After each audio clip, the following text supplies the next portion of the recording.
Hello friends, a warm welcome to all of you in my YouTube channel Akhilesh education centre. This is Akhilesh Kumar.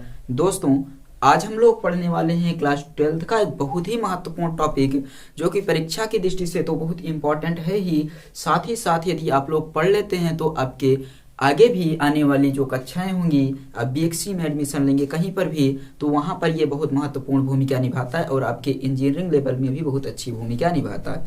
तो ये class 12th के according आपका syllabus, और इसमें हम लोग पढ़ेंगे प्रत्यावर्ती धारा यानी कि अल्टरनेटिंग करंट। और आप सभी का स्वागत है आपके अपने परिवार Akhilesh education centre YouTube channel पर। This is Akhilesh Kumar. तो चलिए हम लोग प्रत्यावर्ती धारा के बारे में अपने टॉपिक को स्टार्ट करते हैं। लेकिन स्टार्ट करने से पहले आप सबसे एक निवेदन, अगर आप सब चैनल पर नए हैं तो चैनल को सब्सक्राइब कर दीजिए और बेल आइकन को प्रेस कर दीजिए, ताकि जब भी कोई नया वीडियो जाए आप सबको तुरंत नोटिफिकेशन मिल जाए। और अब बिना किसी देरी के हम लोग अपने सेशन की शुरुआत करते हैं। आप लोग स्टार्टिंग से लेकर अंत तक सेशन में जुड़े रहिएगा और लास्ट में आप पाएंगे कि आप इस टॉपिक को बहुत अच्छे तरीके से समझ चुके हैं, इसमें आपको कोई समस्या नहीं आने वाली। तो चलिए अब हम लोग स्टार्ट करते हैं। तो सबसे पहले देखिए, यहाँ यदि चैप्टर का नाम प्रत्यावर्ती धारा है तो सबसे पहले हमें यह जानना होगा कि प्रत्यावर्ती धारा आखिर होती क्या है। सवाल बनता है, प्रत्यावर्ती धारा क्या होती है? तो देखिए, प्रत्यावर्ती, प्रति आवर्त, प्रत्यावर्ती आप यदि देखेंगे तो वहां पर आपको ऐसे दिखाई दे रहा है प्रति आवर्त, यानी कि प्रत्येक क्षण। तो एक ऐसी धारा, देखिए, किसी परिपथ में बहने वाली एक ऐसी धारा जो समय के साथ साथ, जो समय के साथ साथ बदलती रहती है, प्रत्येक क्षण बदलती रहती है। अर्थात आप क्या बताएंगे? तो देखिए, आप यहाँ पर प्रत्यावर्ती धारा के बारे में आप ये बताएंगे कि किसी परिपथ में बहने वाली धारा का परिमाण एवं दिशा यदि समय के साथ, किसी परिपथ में बहने वाली धारा का परिमाण, यानी कि परिपथ में बहने वाली धारा का परिमाण और दिशा समय के साथ निरंतर बदलते रहें, समय के साथ निरंतर बदलते रहें, अर्थात निरंतर परिवर्तित होते रहें, तथा एक निश्चित अंतराल के बाद फिर से उसकी पुनरावृत्ति हो, तो परिपथ में बहने वाली ऐसी धारा को प्रत्यावर्ती धारा कहते हैं। एक निश्चित क्षण के बाद या एक निश्चित मान के बाद फिर से उसी मान के साथ इसकी पुनरावृत्ति हो, तो उसे बोला जाता है प्रत्यावर्ती धारा। यानी कि जब किसी परिपथ में बहने वाली धारा समय के साथ अपने परिमाण एवं दिशा में परिवर्तन करती है एवं एक निश्चित समयांतराल के बाद फिर से अपने उसी मान के साथ उसकी पुनरावृत्ति होती है, तो परिपथ में बहने वाली ऐसी धारा को प्रत्यावर्ती धारा कहते हैं। आपकी ये धारा है, देखिए, बहने वाली धारा ये अधिकतम मान प्राप्त करेगी, उसके बाद न्यूनतम। देखिए यहाँ पर 0 हो जा रहा है, यहाँ से 0 से स्टार्ट करती है, फिर से 0 हो जा रहा है, फिर से अपने अधिकतम मान को प्राप्त करेगी, फिर से न्यूनतम मान, फिर से अधिकतम मान। कहने का मतलब ये है कि ये धारा क्या कर रही है कि एक निश्चित अंतराल के बाद फिर से उसी मान के साथ अपनी पुनरावृत्ति कर रही है, समय और दिशा और परिमाण दोनों में परिवर्तन हो रहा है, तो ऐसी धारा को बोलते हैं प्रत्यावर्ती धारा। तो याद रखेंगे प्रत्यावर्ती धारा क्या होती है। तो परिपथ में बहने वाली वह धारा जो समय के साथ अपने परिमाण एवं दिशा में निरंतर परिवर्तन करती है एवं एक निश्चित अंतराल के बाद पुनः उसी मान के साथ अपनी पुनरावृत्ति करती है, तो परिपथ में बहने वाली ऐसी धारा को प्रत्यावर्ती धारा कहते हैं। ये प्रत्यावर्ती धारा है आपकी। अगला आता है दृष्टि धारा या दिष्ट धारा, प्रत्यावर्ती धारा। दूसरा आता है दिष्ट धारा। तो दिष्ट धारा में क्या होगा? देखिए, प्रत्यावर्ती धारा तो प्रति आवर्त अपने आप को बदल रही है, लेकिन परिपथ में जब बहने वाली कोई ऐसी धारा हो जिसका परिमाण समय के साथ नियत रहे, जिसका परिमाण समय के साथ नियत रहे, तो परिपथ में बहने वाली ऐसी धारा को बोला जाता है दिष्ट धारा।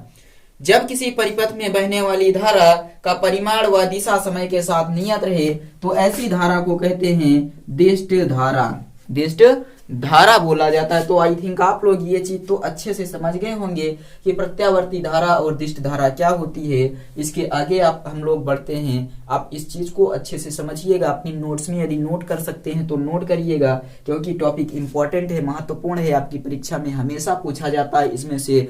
इसके आगे यदि आप इसका बेस बना लेंगे तो आप बहुत तरीके से पढ़ लेंगे। सो सेशन में शुरू से लेकर अंत तक जुड़े रहिए। सेशन को एक बार शेयर जरूर कर दीजिए ताकि और भी बच्चे आकर इस सेशन का लाभ ले सकें।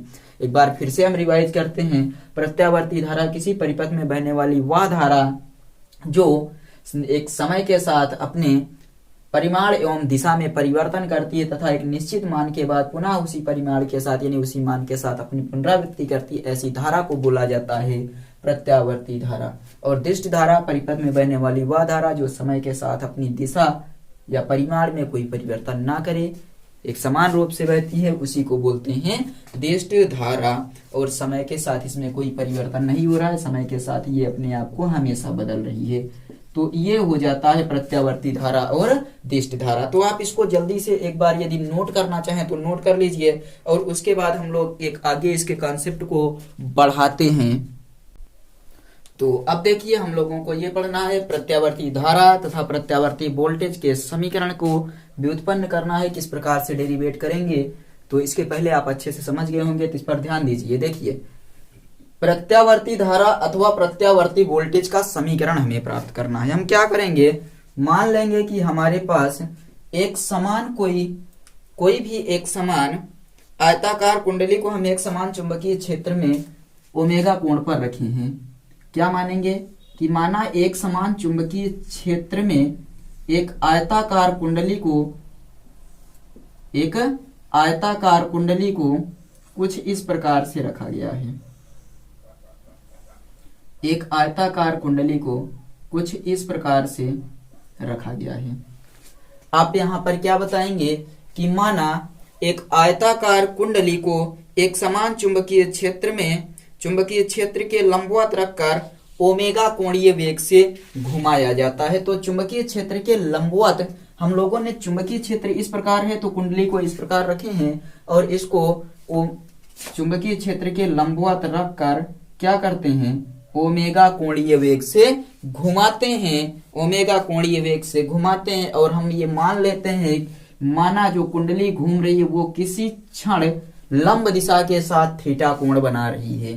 क्या बताएंगे, माना एक आयताकार कुंडली को एक समान चुंबकीय क्षेत्र के लंबवत रखकर ओमेगा कोणीय वेग से घुमाया जा रहा है, ओमेगा कोणीय वेग से घुमाया जा रहा है। उसके बाद आप बताएंगे कि माना आयताकार कुंडली किसी समय चुंबकीय क्षेत्र के लंब दिशा के साथ थीटा कोण और उसके बाद बनाती है, अतः चुंबकीय फ्लक्स आप जानते हैं। माना किसी समय आयताकार कुंडली लंब दिशा के साथ थीटा कोण बनाती है, अतः आप ये जानते हैं कि चुंबकीय फ्लक्स का फार्मूला क्या होता है। तो अतः चुंबकीय फ्लक्स फाई बराबर बी ए कॉस थीटा। आपको पता है बी ए कॉस थीटा, तो यहां पर आप क्या रख देंगे, बी ए कॉस थीटा, और थीटा बराबर ओमेगा टी। थीटा बराबर क्या होगा, ओमेगा टी, इसलिए फाई बराबर आ जाएगा आपका बी ए कॉस ओमेगा टी। तो आप इसके स्थान पर क्या रख सकते हैं, फाई ए बराबर, या फिर आप इसे कह सकते हैं फाई बराबर बी ए कॉस ओमेगा टी, बी ए कॉस ओमेगा टी। अब आप इस पर ध्यान दीजिएगा, हमें यह समझना है थीटा बराबर ओमेगा टी हो गया। और उसके बाद अब देखिए, ये दोनों हम लोग समझ चुके हैं, तो इसके बाद हम बताएंगे दोनों पक्षों का टी के सापेक्ष अवकलन। दोनों पक्षों का टी के सापेक्ष अवकलन करेंगे। तो टी के सापेक्ष जब हम लोग अवकलन करेंगे तो देखिए क्या बनेगा, अवकलन यहां आपका हो जाएगा डी फाई अपान डी टी बराबर, देखिए आपका बाहर क्या क्या आएगा, डी फाई अपान डी टी, बी ए को बाहर कर लें और डी कास omega T upon D T रख सकते हैं। तो यहां पर आप ऐसे बी ए बाहर कीजिए, D by D T cos omega T. ये आपको समझ में आ गया। चलिए हम लोग अब क्या करते हैं, अवकलन कर देते हैं। क्या करते हैं, यहाँ पर अब हम लोग अवकलन कर देते हैं, या फिर आप इस चीज को एक काम करिएगा, n से दोनों पक्षों में हम लोग गुणा कर देते हैं। तो ये आपका समझ में आया या नहीं। अवकलन करेंगे डी फाई अपान डी टी, डी फाई अपान डी टी बराबर डी फाई अपान डी टी बराबर बी ए कास ओमेगा टी का होता है ओमेगा साइन ओमेगा टी, और आगे माइनस लग जाएगा तो minus omega sine omega T. ये क्या हो जाएगा इसका अवकलन। कास ओमेगा टी का होता है ओमेगा साइन ओमेगा टी, यानी गुणांक बाहर आ जाएगा, उसके बाद कास ओमेगा टी का साइन ओमेगा टी, आगे माइनस लगाकर। तो ये बन गया आपका एक, हल करने के बाद आपको प्राप्त हुआ माइनस बी ए ओमेगा साइन ओमेगा टी। और उसके बाद हम क्या करते हैं, दोनों तरफ n से गुणा कर देते हैं। तो n से जैसे ही हम गुणा करेंगे, देखिए यहाँ पर n से गुणा कर देते हैं माइनस n से, तो माइनस n से गुणा करेंगे तो ये बनेगा माइनस n डी फाई अपान डी टी बराबर, माइनस से गुणा करेंगे तो ये प्लस हो जाएगा n बी ए ओमेगा साइन ओमेगा टी। तो यान ए बी आप लोग पढ़ चुके हैं पीछे चैप्टर नंबर 8 में। यान ए बी बराबर आपका क्या होता है, ये पीक वैल्यू है यानी कि उच्चतम मान है। तो एन डी फाई अपान डी टी ये भी आपने पढ़ रखा है, एन डी फाई अपान डी टी होता है ई बराबर, और एन ए बी को हम लोग लिख सकते हैं ई नॉट, और उसके बाद N A B omega sine omega T. तो इसका मान होता है ई नॉट और साइन ओमेगा टी। ये ई बराबर E not sine omega T आ गया है, ई बराबर ई नॉट। ये इसको हम लोग बोलते हैं पीक वैल्यू, यानी कि उच्चतम मान, पीक वैल्यू है। और ये हो जाता है ई नॉट और साइन ओमेगा टी। तो चलिए देखिए, ये आप यहाँ पर आपका जो होता है ई बराबर E not sine omega T, या हम इसे लिख सकते हैं, या v बराबर V not sine omega T. R से दोनों पक्षों में भाग देने पर हम लोग आर से क्या करते हैं, दोनों पक्षों में भाग दे देते हैं। तो इस पॉइंट को आप याद रखिएगा। अब हम लोग क्या करते हैं, आर से दोनों पक्षों में भाग देंगे तो ये आ जाएगा v अपान आर बराबर वी नॉट अपान आर, और उसके साथ साथ साइन ओमेगा टी। तो v अपान आर आपका क्या होता है, आई होता है। आप लोग जानते हैं प्रतिरोध या ओम के नियम से v अपान आर बराबर क्या होता है, तो आई इज इक्वल टू ये हो जाएगा I not sine omega T. तो यहां से आप देख सकते हैं आपको प्राप्त हो गया ई बराबर E not sine omega t, V बराबर V not sine omega T, और साथ ही साथ आई बराबर I not sine omega T. और यही प्रत्यावर्ती वोल्टेज एवं प्रत्यावर्ती धारा का समीकरण है। यही प्रत्यावर्ती वोल्टेज एवं प्रत्यावर्ती धारा का समीकरण है। तो आप इस पॉइंट को अच्छे से याद कर लीजिएगा, इंपॉर्टेंट है परीक्षा की दृष्टि से। सो आप सब लोग अच्छे से तैयार करिएगा। देखिए यहाँ पर हमें क्या करना है, तो आप बताएंगे एक आयताकार कुंडली को एक समान चुंबकीय क्षेत्र में चुंबकीय क्षेत्र की लंब दिशा से थीटा कोण बनाते हुए रखा, या आप ऐसे बता देंगे कि लंब दिशा के लंबवत या एक समान चुंबकीय क्षेत्र में एक आयताकार कुंडली को चुंबकीय क्षेत्र के लंबवत रखा गया है और ओमेगा कोणीय वेग से घुमाया जा रहा है। किसी क्षण यह कुंडली लंब दिशा के साथ थीटा कोण बनाती है। तो इसी समय हम वैद्युत फ्लक्स ज्ञात कर लेते हैं, और वैद्युत फ्लक्स ज्ञात करने के बाद थीटा बराबर ओमेगा टी रखेंगे। दोनों पक्षों का टी के सापेक्ष अवकलन करके हम लोग सॉल्व करेंगे, तो अवकलन इस फॉर्म में होगा। और पीक वैल्यू का मान होता है ई नॉट, और यहाँ से v बराबर वी नॉट, ये वोल्टेज का समीकरण हो गया। आई बराबर I not sine omega T, ये धारा का समीकरण हो गया। तो आप इस चीज को अच्छे से तैयार कर लीजिएगा, स्क्रीनशॉट ले लीजिए। तो हम लोग अब आगे बढ़ते हैं, इसका जल्दी से आप लोग स्क्रीनशॉट लीजिए। तो हम लोग अब आगे बढ़ते हैं और इसके आगे के टॉपिक को। तो अब हम लोग देखते हैं प्रत्यावर्ती धारा का औसत मान अथवा माध्य मान क्या होता है। तो प्रत्यावर्ती धारा का जो अब माध्य मान होता है या औसत मान होता है, वो एक पूरे चक्कर के लिए 0 होता है, लेकिन हम लोग प्रत्यावर्ती धारा के औसत मान को आधे चक्कर के लिए ज्ञात कर सकते हैं। देखिए कैसे, तो आप बताएंगे कि प्रत्यावर्ती धारा का औसत मान अथवा माध्य मान एक पूर्ण चक्कर के लिए 0 होता है, लेकिन एक आधे चक्कर के लिए प्रत्यावर्ती धारा के माध्य मान या औसत मान को ज्ञात किया जा सकता है। जैसे देखिए, आप यदि बनाएं एक प्रत्यावर्ती धारा के लिए ग्राफ इस प्रकार से समझ लीजिए, कुछ इस प्रकार से यदि आपका ग्राफ बनता है तो आप क्या बताएंगे, प्रत्यावर्ती धारा का मान एक पूर्ण साइकिल के लिए शून्य होता है। यानी यहां पर शुरू हुआ t बराबर कितने से, यदि इसको हम लोग क्या नाम दें, समय, इसको क्या नाम दें, समय, और ये आपकी धारा चल रही है, तो यही हमें ज्ञात करना है कि प्रत्यावर्ती धारा का औसत मान अथवा माध्य मान। तो ये t बराबर 0 से शुरू होता है, यानी कि t बराबर 0 से शुरू होता है। यहां पर देखिए ये 90 डिग्री है, तो ये t बराबर कितना हो जाएगा, पाई बाई 2। और देखिए पाई बाई 2 का मतलब क्या हुआ, 90 अंश, यानी कि अपने अधिकतम मान पर। इस चीज को देखिए ये होगा पाई बाई 4 आपका, ये पाई बाई 4, ये आधा चक्कर है यहाँ पर, तो ये हो जाएगा t बराबर पाई बाई 4, और ये t बराबर 3 पाई बाई, ये आपका यहाँ पर एक चीज आप ध्यान से देखिएगा कि जो प्रत्यावर्ती धारा का मान होता है वो एक पूर्ण चक्कर के लिए शून्य होता है, लेकिन आधे चक्कर के लिए हम लोग प्रत्यावर्ती धारा के मान को ज्ञात कर सकते हैं। ये आपका t बराबर 0 पर है, और ये है 45 अंश, यानी t बराबर पाई बाई 4, ये 90 अंश, यानी कि ये पाई बाई 2 हो जाएगा, और ये आपका बनेगा 3 पाई बाई 4, और ये आपका हो जाएगा t, और t बराबर पूरा का पूरा यानी कि 180 अंश।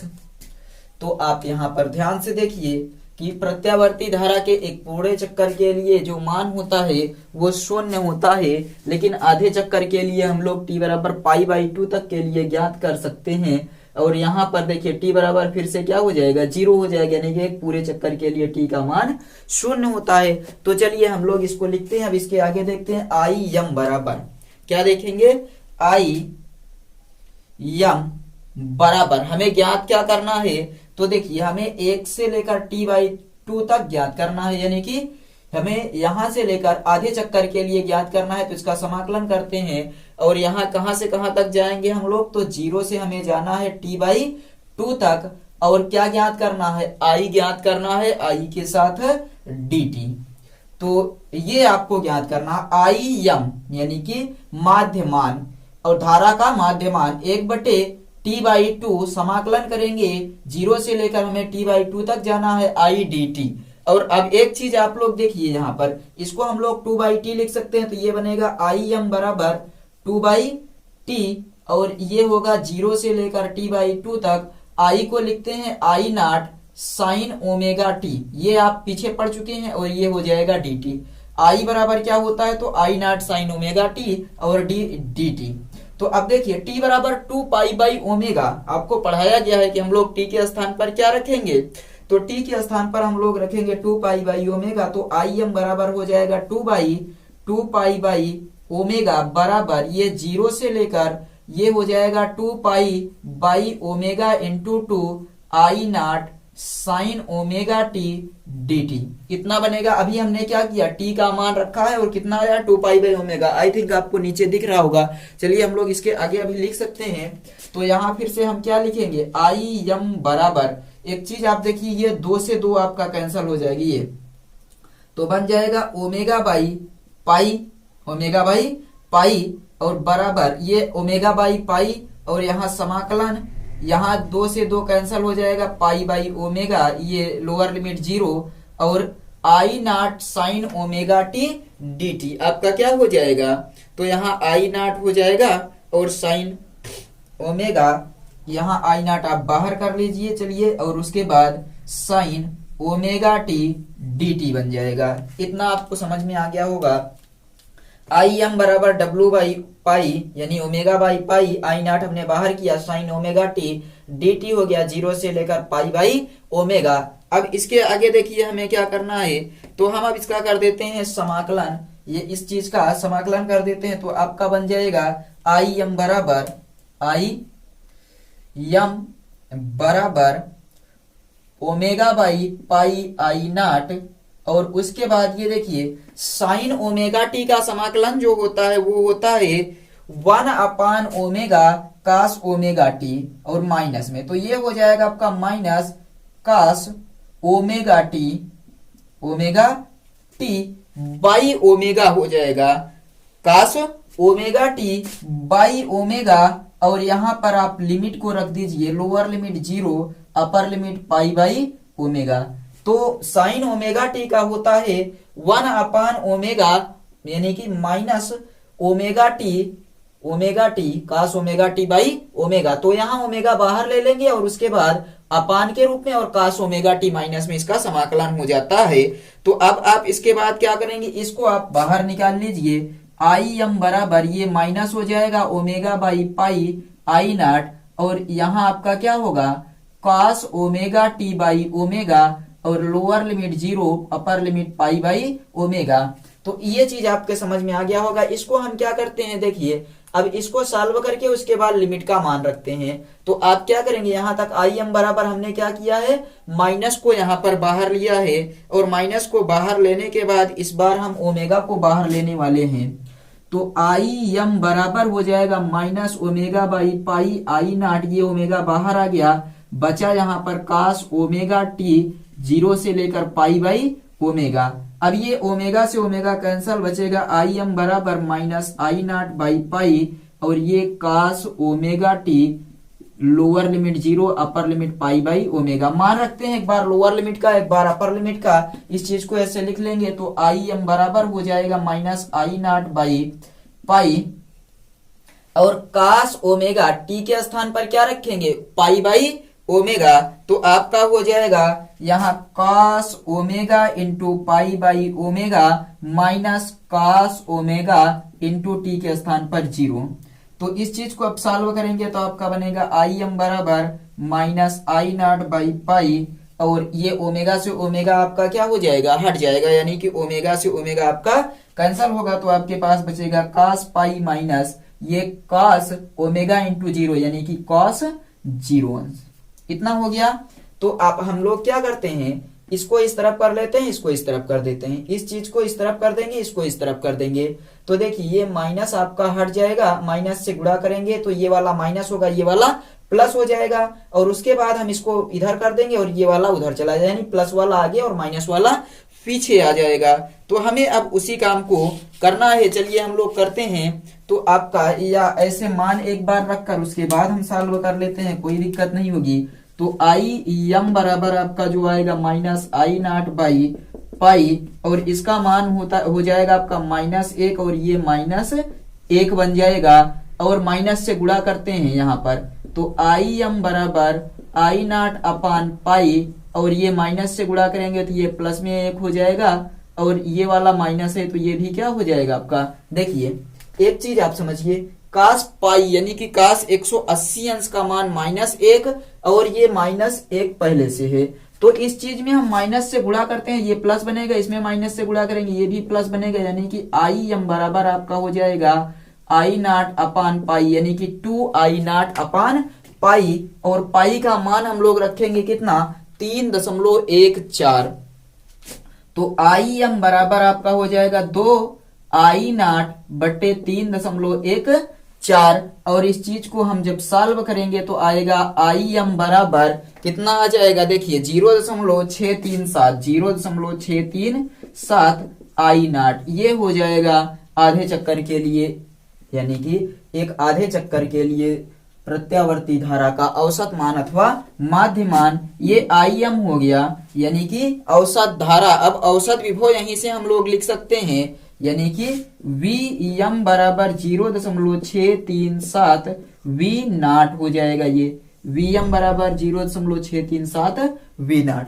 तो ये आपके समझ में आ गया होगा। देखिए एक बार फिर से आप समझ लीजिए, थोड़ा सा आपको समझना है कि प्रत्यावर्ती धारा का औसत मान अथवा माध्य मान क्या होता है। तो आप बताएंगे कि प्रत्यावर्ती धारा अथवा प्रत्यावर्ती धारा का औसत मान अथवा माध्य मान जो होता है वो एक पूरे चक्कर के लिए 0 होता है, लेकिन आधे चक्कर के लिए हम लोग ज्ञात कर सकते हैं। तो आधे चक्कर के लिए ज्ञात करने के लिए आई एम मतलब आई का माध्य मान 1/t/2 समाकलन करना, हमें 0 से लेकर π/2 यानी कि 90 अंश तक जाना है, यानी t/2 तक जाना है, या हम लोग इसको कह सकते हैं π/2। तो पाई के स्थान पर हमने क्या रखा है t, इसलिए हम लोग कहां तक जा रहे हैं, तो इसलिए हम लोग जा रहे हैं यहाँ पर t/2 तक, और उसके बाद आई का समाकलन करना है, dt t के सापेक्ष करना है, इसलिए हम यहाँ पर समाकलन करके और इसको आई नॉट आई के स्थान पर I not sine omega t d t, और उसके बाद टी बराबर होता है 2 पाई/ओमेगा। आप पढ़े होंगे पहले क्लास 11 में, देखिए उसके बाद ये कैंसिल, 2 से 2, ये 2 से 2 कैंसिल, ये ऊपर हो जाएगा, ये नीचे आ जाएगा, आई नॉट बाहर कर लेंगे, sign omega t d T. Sign omega t d T में 1/ओमेगा माइनस कास ओमेगा टी इसका समाकलन होता है, तो ये समाकलन करके हम लोग यहाँ रखेंगे। उसके बाद इस ओमेगा को बाहर निकाल कर काट के एक बार अपर लिमिट रखेंगे, एक बार लोअर लिमिट, और दोनों को जब सॉल्व करेंगे तो हमें आई एम बराबर प्राप्त हो जाएगा 0.637 आई नॉट, और उसी तरह से वी एम बराबर 0.637 वी नॉट प्राप्त हो जाएगा। तो आप लोग इस चीज को नोट कर लीजिए और अच्छे से समझ लीजिए। तो हम लोग अब आगे बढ़ते हैं। एक बार स्क्रीनशॉट आप लोग ले लीजिए जल्दी से, और आई थिंक आप सब कुछ देख पा रहे होंगे, तो इसका स्क्रीनशॉट ले लीजिए, उसके बाद हम लोग आगे बढ़ते हैं। तो चलिए अब हम लोग इस चीज को देखते हैं, प्रत्यावर्ती धारा का वर्ग माध्य मूल मान क्या होता है।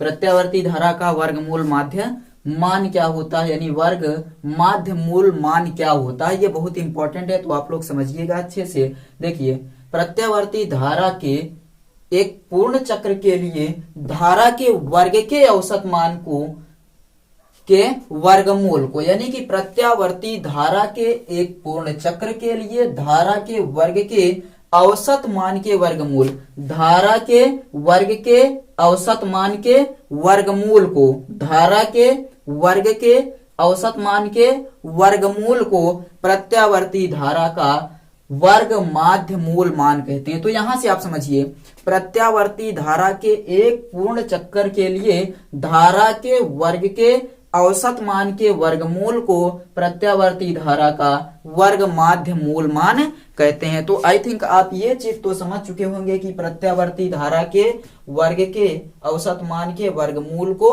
प्रत्यावर्ती धारा का वर्ग माध्य मूल मान कहते हैं। तो ये आप जिसे लिखते हैं आई एम स्क्वायर बराबर, देखिए आई स्क्वायर यहाँ पर लिखा है, तो ये आपका क्या हो जाएगा 1/t, यानी कि एक पूर्ण चक्कर के लिए तो t हो जाएगा, और किसका वर्ग करना है आई स्क्वायर, इस चीज का पहले हम वर्ग ज्ञात कर लेते हैं, और आई स्क्वायर dt हमें जाना है 0 से लेकर t तक, इसको बाद में हम इसी का मान यहाँ पर रख देंगे, इसी का मान यहाँ पर रख देंगे तो आपका सॉल्व हो जाएगा।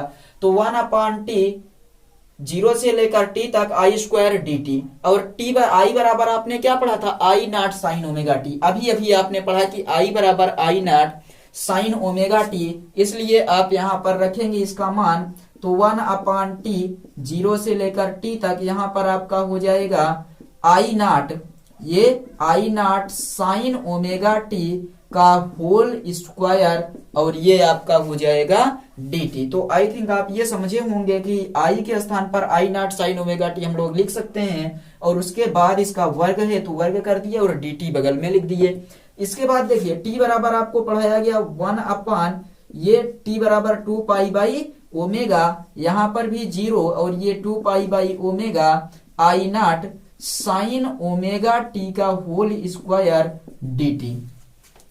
तो हम t के स्थान पर 2 पाई/ओमेगा रखें, और उसके बाद अभी तक हमने कुछ भी नहीं किया है, तो आप देखिए इसको हम लोग क्या लिख सकते हैं, यहां से हम लोग इस चीज को लिख सकते हैं ओमेगा अपान 2 पाई, क्या करते हैं इसको ओमेगा अपान 2 पाई, और देखिए इस चीज को हम करेंगे तो आई स्क्वायर बनेगा आपका, यानी आई नॉट स्क्वायर, और उसके बाद sine square omega t, I not square, देखिए 2 पाई/ओमेगा, ये I not square sine square omega t dt, और यहां से हम लोग आई नॉट स्क्वायर को बाहर लेते हैं तो ओमेगा बाई 2 पाई, ये आई नॉट स्क्वायर बाहर आ गया, यहाँ बचा 0, 2 पाई/ओमेगा sine square omega t dt।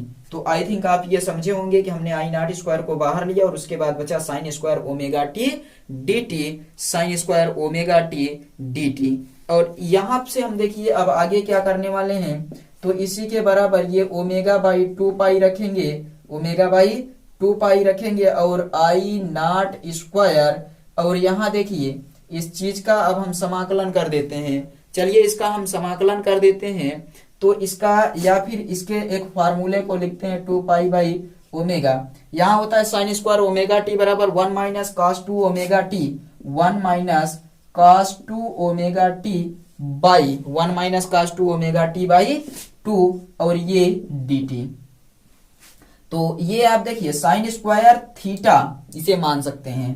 तो 1 minus cos 2 theta by 2, 1 minus cos 2 theta by 2 ये एक फार्मूला है, तो उस फार्मूले पर हमने रख दिया। और मैथ में आप लोग पढ़ चुके होंगे इस फार्मूले को कि साइन स्क्वायर, उसके बाद साइन स्क्वायर ये थीटा है, थीटा टी, या फिर आप इसे लिख सकते हैं इस चीज को थीटा माने तो साइन स्क्वायर थीटा बराबर 1 माइनस कॉस 2 थीटा बाई 2 होता है। और अब हम इसका अलग अलग मान भी लिख सकते हैं। तो देखिए इसको हम लिखते हैं omega by 2 pi I not square, और अलग से समाकलन करते हैं 0 2 पाई बाई ओमेगा, किसका समाकलन 1/2 का समाकलन। देखिए इसका हम लोग इस प्रकार से लिखेंगे कि 1 dt, और इस 2 का हम लोग यहाँ बाहर निकाल लेते हैं तो ये गुणे के रूप में 2 हो जाएगा, और आपके पास बचेगा 1 dt, माइनस लगा है माइनस लगाएंगे, और उसके बाद देखिए cos 2 ओमेगा टी dt, और उसके साथ साथ 0 से लेकर 2 पाई बाई ओमेगा, ये मान हो गया। तो यहाँ हमने क्या किया, एक का समाकलन किया cos 2 ओमेगा टी का अलग से समाकलन किया, तो इसका समाकलन cos 2 omega t dt 2 pi by omega. और यहाँ हम लोग इस मान को देखिए 2 से 2 का गुणा करेंगे, omega into I not square by 4 पाई, और यहाँ अब क्या करते हैं मान रख दिया जाए। चलिए हम लोग मान ही रख देते हैं, तो इसका 1 dt का समाकलन हो जाएगा t, और 0 से लेकर 2 पाई बाई ओमेगा, और minus 2 pi by omega cos 2 omega T, cos 2 omega T. तो यहाँ पर 1/2 ओमेगा बटे में आएगा, और उसके बाद फिर cos ओमेगा टी का हो जाएगा। तो चलिए रखते हैं हम लोग इसका मान। तो यहाँ जब इसका हम समाकलन करेंगे तो आपका आएगा 1/2 ओमेगा, पहले बाहर ये वाला। अब cos ओमेगा टी का समाकलन कर दीजिए, तो cos ओमेगा टी का समाकलन होता है साइन ओमेगा टी, लिमिट को रख देते हैं 0 से लेकर 2 पाई बाई ओमेगा। ये आपके समझ में आ गया होगा। तो इसके बाद अब हम आगे बढ़ते हैं और इस मान को रखते हैं omega into I not square by 4 पाई, और टी में एक बार अपर लिमिट एक बार लोअर लिमिट, टी के स्थान पर रखेंगे 2 पाई बाई ओमेगा माइनस 0 माइनस। अब हम यहाँ पर फिर से मान रखते हैं एक बार अपर लिमिट एक बार लोअर लिमिट। तो आप यहाँ एक चीज समझिएगा कि हम यहाँ पर एक बार इस चीज को कॉमन ले लेते हैं, कॉमन ले लेते हैं sign omega T, sine omega. और एक चीज और यहाँ पर आएगा, देखिए साइन ओमेगा टी तो हो जाएगा, लेकिन गुणांक के रूप में 2 है इसलिए 2 हो जाएगा। तो साइन 2 ओमेगा टी, तो यहाँ हम लोग क्या रखेंगे साइन 2 ओमेगा टी के स्थान पर into 2 pi by omega minus minus lower limit रखते हैं। तो लोअर लिमिट के स्थान पर हम क्या रखेंगे, देखिए साइन 2 ओमेगा टी के स्थान पर इंटू 0 और देखिए इस चीज को हम अब सॉल्व करेंगे आई नॉट स्क्वायर अपान 4 पाई, और ये इसमें घटाएंगे तो आ जाएगा 2 पाई बाई ओमेगा माइनस ये 1/2 ओमेगा है, 1/2 ओमेगा। और इस पूरे को जब हम सॉल्व करेंगे इस पूरे का मान आपका आ जाएगा 0, और इसका मान जब 0 आ जाएगा तो क्या होगा, देखिए इसका मान भी, इस पूरे का मान 0 होगा, तो 1/2 ओमेगा इंटू 0, और आपके पास प्राप्त होगा W omega I not square upon 4 pi into 2 pi by omega, और ये 0 हो गया तो ये हट जाएगा। और अब हम लोग क्या करते हैं, देखिए गुणा कर देते हैं यहाँ पर omega I not square upon 4 pi into 2 pi by omega, omega से ओमेगा कैंसल, पाई से पाई कैंसल, ये 2 दूनी 4, तो आपके पास आ गया I not square by 2, I not square by 2, ये आपका आई एम स्क्वायर बराबर है आई एम स्क्वायर, यानी कि इस चीज का वर्ग कितना आ गया आपके पास, इसको आप मार्क कर लीजिए और इस चीज को समझ लीजिए कि ये आपके पास आ गया आई एम स्क्वायर और बराबर आई नॉट स्क्वायर अपान 2। इस मान को हम यहाँ पर देखिए आई स्क्वायर है आपका, इस स्थान पर रख सकते हैं। तो चलिए हम लोग रख देते हैं, आपने अभी यहाँ पर लिखा था आई आर एम एस बराबर अंडर रूट आई स्क्वायर का औसत मान, तो आई स्क्वायर का औसत मान, तो इसी चीज को हम लोग हमें रखना है। और इसे आप आई एम भी कह सकते हैं, यानी कि यहाँ क्या लिखा गया है, धारा के वर्ग के औसत मान के वर्गमूल, धारा के वर्ग के औसत मान के वर्गमूल। तो आई एम स्क्वायर, उसके स्थान पर हम क्या रखेंगे, आई नॉट स्क्वायर बाई 2 रख सकते हैं। तो रख देते हैं, चलिए देखिए, इसके स्थान पर हम रख देते हैं I not square by 2, I not square by 2, और ये आपका हो जाएगा I not upon under root 2, I not upon under root 2, और अंडर रूट 2 का मान 1.414 रखेंगे तो ये जो सॉल्व होकर आएगा यहां पर आ जाएगा आपका आई आर एम एस बराबर 0.707 आई नॉट, ये आई आर एम एस है। इसी प्रकार वी आर एम एस बराबर आ जाएगा 0.707 V naught, V R M S बराबर 0.070 यानी कि 0.707 वी नॉट। तो इस पूरी प्रक्रिया के दौरान आपने ये निकाल लिया है, आप एक बार इसको रिवाइज करेंगे तो अच्छे से समझ पाएंगे। तो ये आपका आ जाता है आंसर, यानी कि प्रत्यावर्ती धारा के वर्ग माध्य मूल मान का फॉर्मूला, या फिर पूरा का पूरा आपका वर्ग मूल का यानी कि वर्ग माध्य मूल मान आप प्राप्त कर चुके हैं। तो आप यहां पर क्या बताएंगे, आई आर एम एस को, आई आर एम एस को प्रत्यावर्ती धारा का प्रभावी मान या फिर आभासी मान भी कहा जाता है। इसको बोला जाता है या तो आप बोलेंगे प्रभावी ऑब्लिक आभासी मान, तो आप इन दोनों में से कुछ भी नाम दे सकते हैं, प्रभासी मान अथवा प्रभावी अथवा आभासी मान। तो आप इस चीज को अच्छे से नोट कर लीजिए, एक बार इसका स्क्रीनशॉट आप लोग ले लीजिए, तो उसके बाद हम फिर आगे बढ़ते हैं। तो आई थिंक आप लोगों ने इसका स्क्रीनशॉट ले लिया होगा। अब हम लोग अगले वीडियो में मिलेंगे और अगले वीडियो में देखेंगे परिपथ के बारे में, यानी कि प्रत्यावर्ती धारा और प्रत्यावर्ती वोल्टेज के बीच कालांतर क्या होता है। इसमें यदि हम लोग क्या करते हैं, प्रतिरोध लगा देते हैं या फिर कोई कुंडली लगा दें, कुंडली मतलब कि प्रेरकत्व लगा दें, तो इन सब का क्या प्रभाव पड़ता है आपके प्रत्यावर्ती धारा और प्रत्यावर्ती वोल्टेज के बीच कालांतर पर। और इसी में आप पढ़ेंगे एलसीआर परिपथ, एलआर परिपथ, सीआर परिपथ, इन सब के बारे में तो हम लोग अगले वीडियो में मिलेंगे। आप लोग अच्छे से इसको तैयार करिएगा, जो पॉइंट ना समझ में आए आप लोग अगले वीडियो में या फिर इसी में कमेंट कर दीजिएगा, आपको बता दिया जाएगा। तब तक आप लोग अच्छे से पढ़ते रहिए। जय हिंद।